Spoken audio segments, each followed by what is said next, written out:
Name the ultimate biblical hero of faith, and most people will instantly say Abraham, which changes everything. The story of Abraham is not a character study of a hero. If a wealthy wife could not produce an heir, she could legally provide a surrogate slave to her husband. The child born from that union would be physically placed on the wife's knees and legally registered as her own.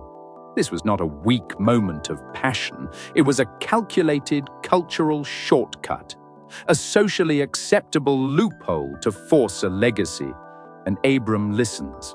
Just as Adam listened to Eve in Genesis 3 when she handed him a shortcut to wisdom, Abram takes Hagar. She conceives. The workaround appears to function perfectly, but human mechanisms cannot deliver divine promises. Instead of securing the covenant, the surrogate pregnancy detonates the household. The moment Hagar realizes she is carrying the heir, she looks at Sarai with contempt. The power dynamic instantly fractures. It is a structural narrative of a promise being methodically stripped of every human contingency. The Egyptian slave realizes she holds the one thing the matriarch cannot produce, and Sarai violently retaliates. The environment becomes so toxic, and Sarai deals with Hagar so harshly that the pregnant woman flees into the brutal heat of the desert. God eventually finds Hagar near a spring in the wilderness. He protects her. He promises that her child Ishmael will also multiply into a great nation. But God makes it explicitly clear this child is a product of human engineering. He is a child of the flesh, born from a desperate legal maneuver, not the child of the covenant. Abram is 86 years old when Ishmael is born. He holds a son in his arms. He assumes the tension is finally over. He thinks his cultural workaround succeeded. And then the text goes entirely silent. What happens when we stop reading Abraham as a moral exemplar and start reading his life as a theological crucible? For more than a decade, God says absolutely nothing to him. 13 years of total divine silence. An entire childhood passes. Ishmael grows into a teenager, and Abram grows old, believing he has secured the legacy himself, until God finally breaks the silence. And when he does, he demands a structural boundary that will bleed. 13 years. That is an entire era of a human life in the ancient world. Ishmael is no longer an infant. He is a teenager, nearly a man. For more than a decade, Abraham has operated under the assumption that the problem is solved. The tension is gone. He loves Ishmael. He assumes this child of the flesh is the child of the promise. Then God appears and shatters the illusion. We are going to trace the exact sequence of this covenant, from the original call all the way to a blood-soaked altar on Mount Moriah. In Genesis 17, Abram is 99 years old. God arrives with a jarring introduction. I am God Almighty. Walk before me and be blameless. He does not just restart the conversation. He fundamentally alters the identity of the people involved. He takes the names Abram and Sarai and expands them, breathing a new Hebrew sound into the center of their identities. Abram, the exalted father, becomes Abraham, father of a multitude. Sarai becomes Sarah, and then God drops the absolute contradiction. He tells a 99-year-old man that his 89-year-old wife is going to give birth to a son. Abraham literally falls on his face and laughs. He offers God the logical, safe alternative. Oh, that Ishmael might live before you, to see why this specific man's failures became the precise template the Apostle Paul would later use to explain grace. He is begging God to accept the cultural workaround he has already built. He is asking God to bless the human effort. But God refuses. No, but Sarah, your wife, shall bear you a son, and you shall call his name Isaac. To guarantee that Abraham understands exactly how this will work, God mandates a physical sign. The covenant must be marked in flesh. Every male in the household must be circumcised. This requires a pause. Why this specific ritual? Why not a specialized garment, a tattoo, or a piercing? Why mandate a painful surgery? Notice the physical target. The mark of the covenant is placed directly on the biological organ of reproduction. This is not arbitrary. Abraham had just spent the last 14 years trusting in his own flesh, his own reproductive capability, and his own legal maneuvering with Hagar to manufacture the promised seed. By mandating circumcision, God requires a physical cutting away of the flesh at the exact site of generation. It begins in Genesis chapter 12. It is a permanent bodily reminder that the covenant will never be achieved by human strength. Every time Abraham or his descendants bring life into the world, they carry a structural mark declaring that human effort is not enough. The covenant requires divine intervention. Look at the biological reality. Abraham is nearly a century old. Sarah is 90. That is not merely old age, that is total cellular shutdown. 100 years is a complete cycle of human deterioration. The text of the New Testament will later describe Abraham's body as being as good as dead, and Sarah's womb as a tomb. And that is precisely the point. God did not act when they were 75 and capable. God waited until the human capacity to fulfill the promise was biologically extinct. The cultural shortcuts have all failed or been rejected. The physical machinery is broken. God speaks to a pagan man living in a bustling polytheistic world and makes a staggering threefold promise. The covenant can no longer be a cooperative partnership of human engineering and divine blessing. If life is going to come from a 90-year-old barren woman, it will not be a biological achievement. It will be a resurrection. It is the heat of the day. The sun is punishing. Abraham is sitting at the entrance of his tent near the oaks of Mamre, seeking shade from the Palestinian glare. 3 men appear in the shimmering dust. Abraham runs, he bows, he scrambles the household, slaughtering a choice calf, ordering Sarah to bake cakes of fine flour, and standing by while the visitors eat under the tree. It is a scene of frantic ancient Near Eastern hospitality. Then the meal ends, and the Lord speaks. I will return to you about this time next year, and Sarah, your wife, shall have a son. Sarah is standing behind the tent fabric. She is listening, and she laughs. Not a joyful laugh, a bitter, incredulous, private scoff. Look at the exact words she says to herself. After I am worn out, and my Lord is old, shall I have pleasure? He tells Abram to leave his country, his kindred, and his father's house. The Hebrew word translated worn out is bala. It is a term normally used for decaying garments, threadbare clothes, rags. She's looking at her own 90-year-old body, assessing her husband's nearly 100-year-old biology, and seeing a wasteland. The physical machinery is broken. The idea of nursing an infant is medically absurd. But God hears the silent laugh. He confronts Abraham. Is anything too hard for the Lord? A year later, the impossible happens. Genesis 21. A newborn cries in the camp. They name him Isaac. In Hebrew, Yitzhak. It translates to one phrase. He laughs. God took the cynical, exhausted chuckle of an old woman behind a tent wall and inverted it into the permanent name of the covenant heir. The promise has arrived, but the arrival of the miracle immediately threatens the cultural workaround. Ishmael is now roughly 16 years old. He is the son of the slave. He is the physical result of Abraham's human effort. And during a feast celebrating the infant Isaac, Sarah sees the teenager mocking the child. In return, God promises him 3 things: land, offspring, and a worldwide blessing. I will make of you a great nation, and I will bless you and make your name great, so that you will be a blessing."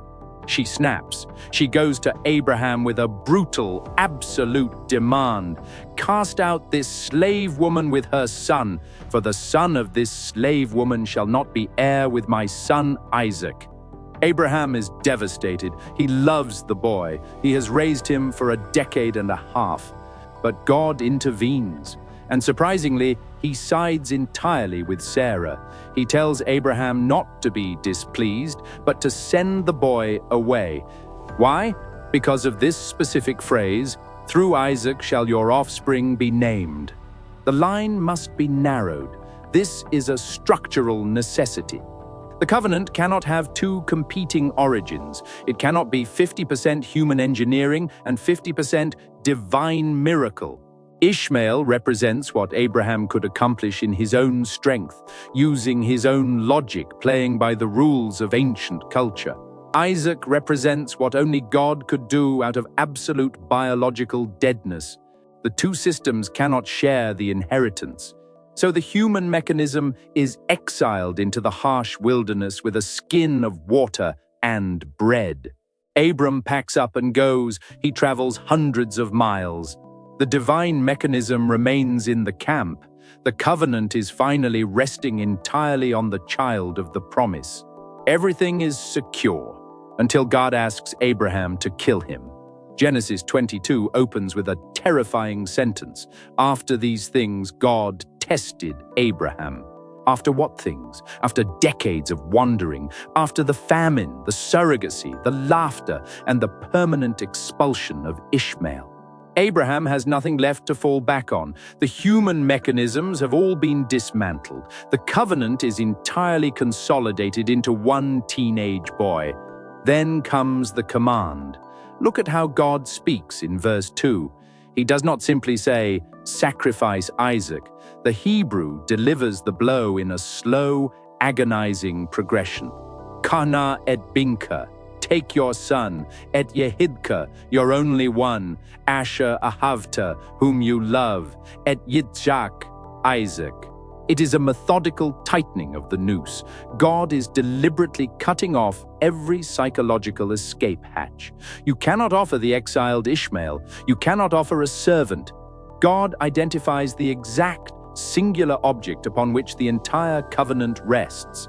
And he says, "Go to the land of Moriah and offer him there as a burnt offering." We are taught to see him as a giant. He arrives in the land of Canaan. This is the ultimate contradiction. It is not just a moral test. It is a structural collision of two absolute realities. God had explicitly declared, "Through Isaac shall your offspring be named." The promise of the land, the nation, and the worldwide blessing literally requires Isaac to live and have children. But the command of God requires Isaac to die. If Abraham obeys the command, he destroys the promise. If he protects the promise, he disobeys the command. There are no cultural loopholes left, no surrogate mothers, no adoption treaties. Abraham is trapped between the character of God and the word of God.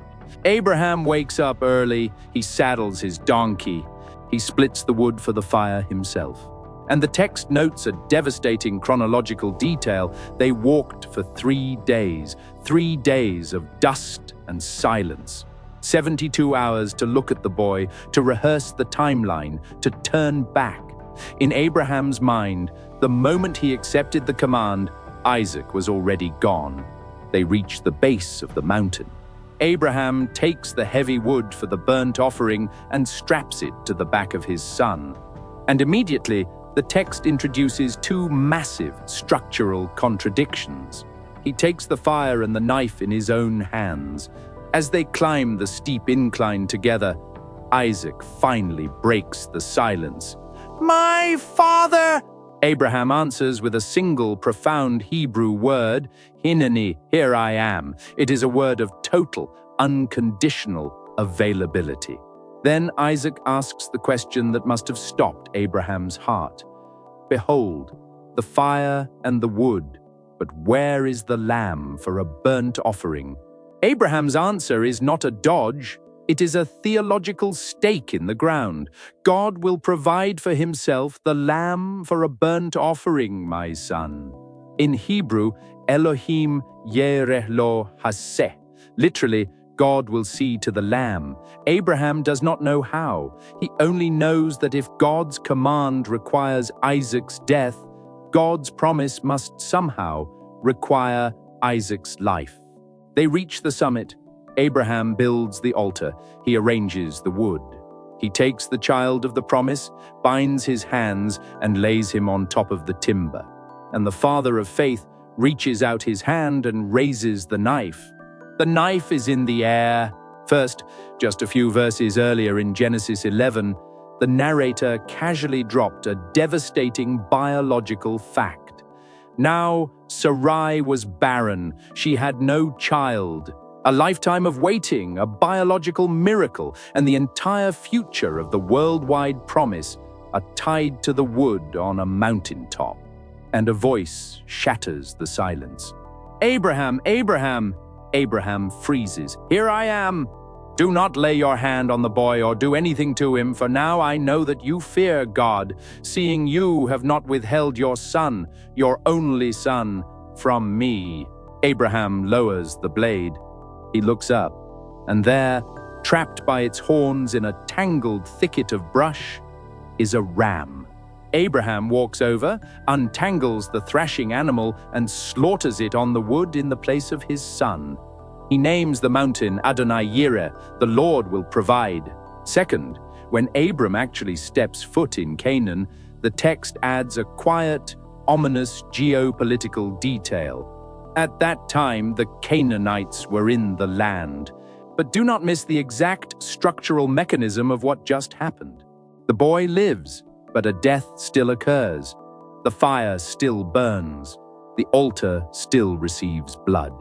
The covenant is preserved not because God simply cancelled the requirement, but because God supplied a substitute. Then the angel of the Lord calls from heaven a second time. And this is the most critical legal moment in the entire Genesis narrative. "By myself I have sworn," declares the Lord, "because you have done this and have not withheld your son, your only son, I will surely bless you, and in your offspring shall all the nations of the earth be blessed." Slow down and look closely at the first 5 words. "By myself I have sworn." Think about the tension. God has just promised an empire. In the ancient Near East, when you made a binding treaty, you swore by a higher power. You swore by the throne. You swore by the gods. You invoked an authority greater than yourself to guarantee the penalty if you failed to uphold your end of the contract. But God has no higher power. He has no king to appeal to. He cannot point to a greater authority. So he swears by his own eternal existence. Think about the sheer weight of what has been accomplished. In Genesis 15, God walked the aisle of severed animals in the dark alone, taking the curse of the covenant entirely upon himself while Abraham slept. But the man receiving the promise is married to a woman incapable of having children, standing in a territory completely controlled by deeply entrenched, heavily armed tribes. Now, on Mount Moriah, God secures the blessing of the covenant by swearing an absolute oath on his own name.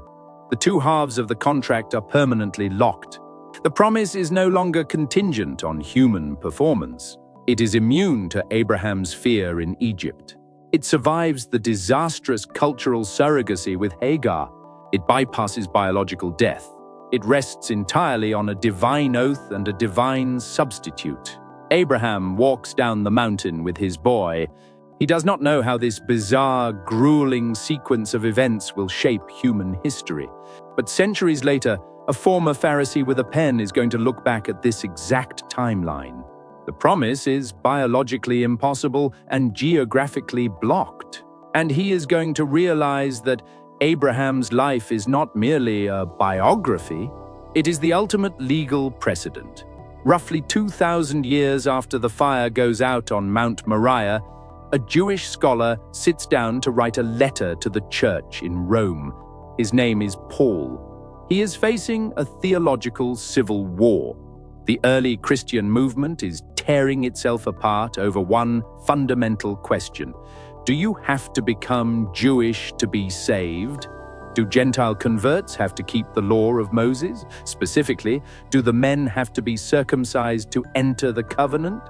The faction demanding circumcision had a massive structural advantage. They had the Bible. They could unroll the scroll of Genesis 17, point to the text, and read the absolute command of God.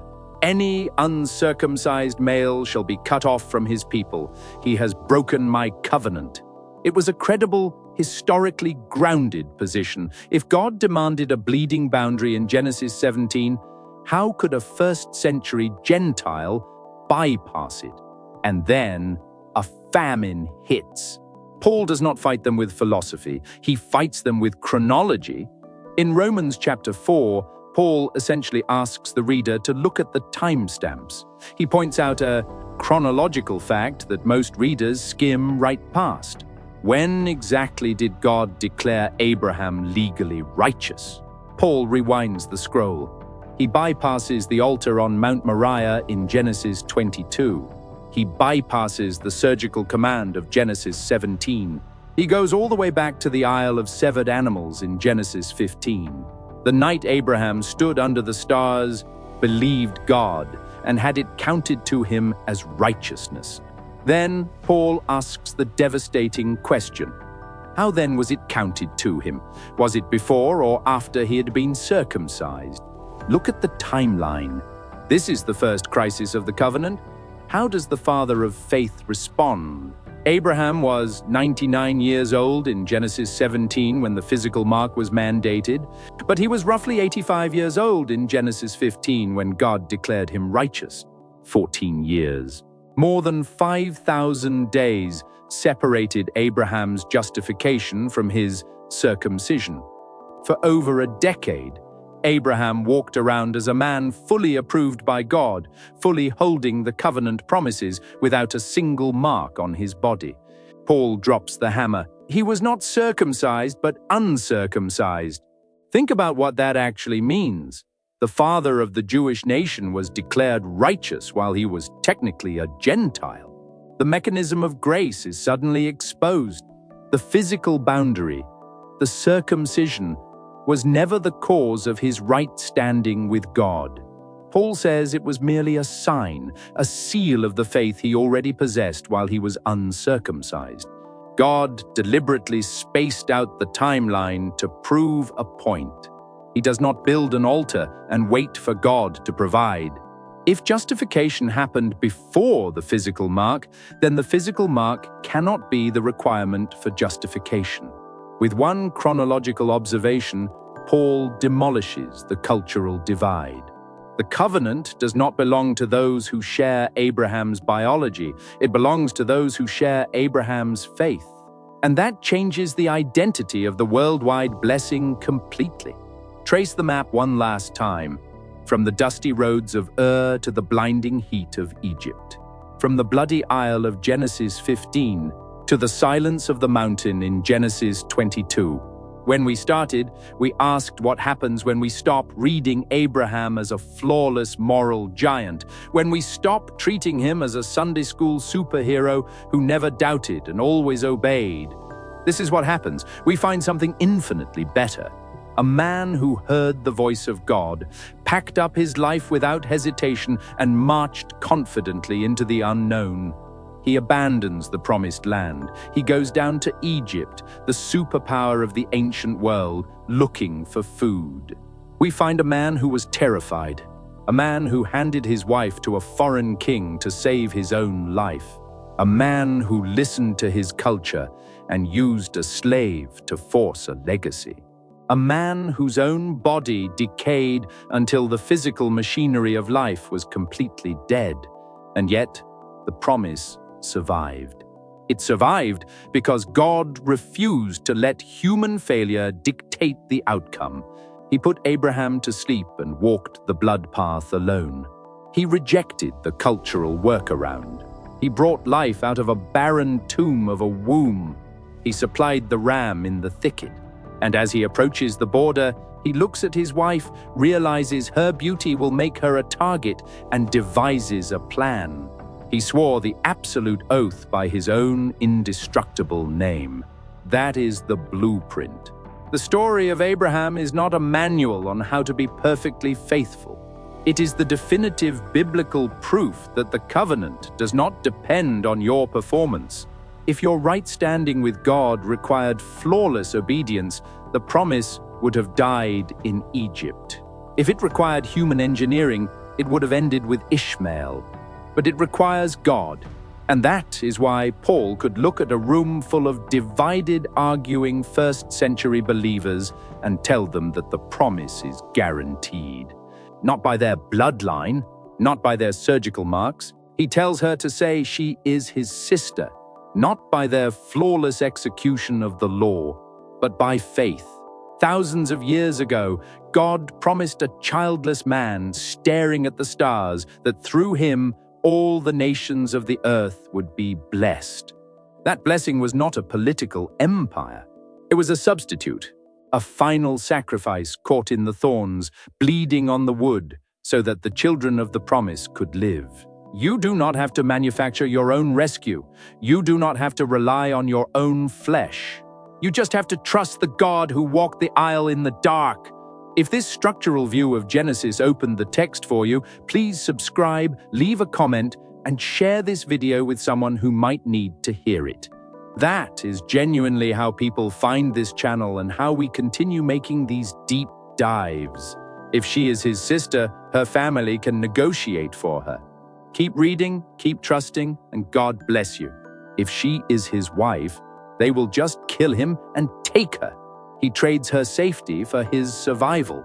Pharaoh takes Sarai into his royal house, and Abram is paid handsomely for it. The text says that for her sake, Pharaoh dealt well with Abram, giving him sheep, oxen, male donkeys, male servants, female donkeys, and camels. Look at what has just happened. We are only a few paragraphs into the covenant, and the human recipient has entirely sabotaged it. The promised seed cannot come through Sarai if she is locked inside the harem of an Egyptian king. We treat his story as a moral biography, a straightforward roadmap for how to trust God. Abram has traded away the vessel of the worldwide blessing for livestock. The promise is dead. Not because God failed, but because Abram panicked. God has to aggressively intervene.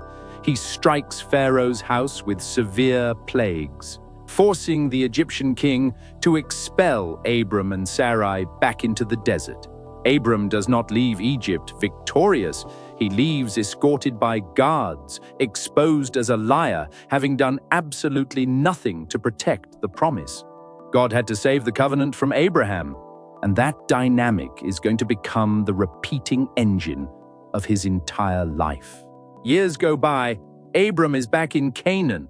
He is wealthy. He has defeated local kings in battle. But when you actually read the chapters in Genesis, that is not the man you find. But the central problem remains untouched. He has no son. In Genesis 15, the tension breaks. Abram finally pushes back. God comes to him in a vision, promising an exceedingly great reward. Abram essentially says, "Keep it. What good is a reward if I am dead? O Lord God, what will you give me? For I continue childless, and the heir of my house is Eliezer of Damascus." This is not just a complaint, it is another cultural contingency plan. In the ancient Near East, a childless patriarch could legally adopt his chief servant to be his heir, ensuring the patriarch would be cared for in old age and buried properly. Abram is trying to manage the deficit. God rejects the workaround. He takes Abram outside, points to the night sky, and tells him his actual biological descendants will outnumber the stars. And the text says, Abram believed the Lord, and he counted it to him as righteousness. Then God does something strange. He orders Abram to gather animals. You find a man who panics, A heifer, a female goat, a ram, a turtle dove, and a pigeon. Abram knows exactly what this means. He does not ask for instructions. He takes the large animals, slaughters them, cuts them perfectly in half, and lays the bloody pieces in 2 parallel rows on the dirt. This is worth slowing down for, because this is not a sacrifice, this is a contract. In the ancient world, you did not sign a piece of paper to make a binding treaty, you cut a covenant, literally. The Hebrew idiom is karet berit, to cut a covenant. Kings and vassals would slice animals down the spine, pull the halves apart to form an aisle of blood and viscera, and walk between them together. They were enacting a self-maledictory oath. The physical mechanism meant, if I break the terms of this agreement, may I be torn apart, just like these animals. It is the most severe binding oath in the ancient world. Abram sits by the carcasses. He waits. He fights off the birds of prey swooping down on the meat. A man who repeatedly lies to save his own skin. The sun begins to set. But God does not appear in human form to walk the aisle. Instead, a supernatural, terrifying darkness falls over Abram. The Hebrew describes a deep, heavy sleep, a paralysis. Abram is entirely immobilized. Then, out of the blackness, a smoking fire pot and a flaming torch appear, the visible burning presence of God. And the fire moves. It passes between the severed pieces, alone. Think about the structural consequence of this moment. Abram does not walk the path. He is physically incapacitated. God walks the aisle of blood by himself.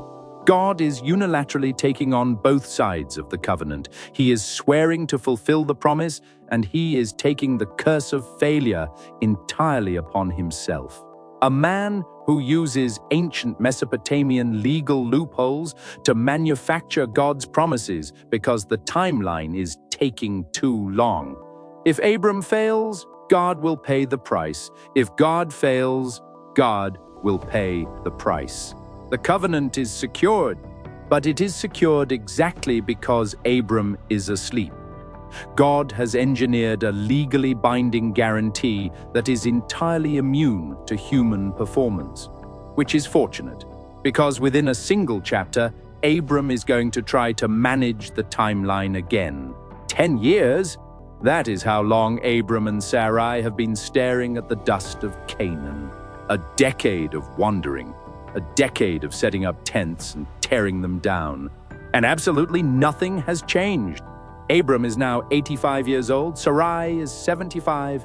The text of Genesis actually portrays a man constantly placing the covenant in mortal jeopardy. The biological window has not just closed, it is sealed shut. The memory of the severed animals in the dark is fading, and the tension in the household is becoming unbearable. God promised an heir, but God has not provided one. So Sarai does what any responsible ancient Near Eastern matriarch would do. She manages the crisis. She comes to Abram and says, "Behold now, the Lord has prevented me from bearing children. Go in to my servant. It may be that I shall obtain children by her." Modern readers look at this and see a profound moral collapse. We read it as a story of marital infidelity and lack of faith. But in the second millennium BC, this was not a scandal. It was a well-documented, culturally approved legal maneuver. Archaeologists have uncovered ancient Mesopotamian legal contracts, like the Code of Hammurabi and the Nuzi tablets, that outline this exact contingency.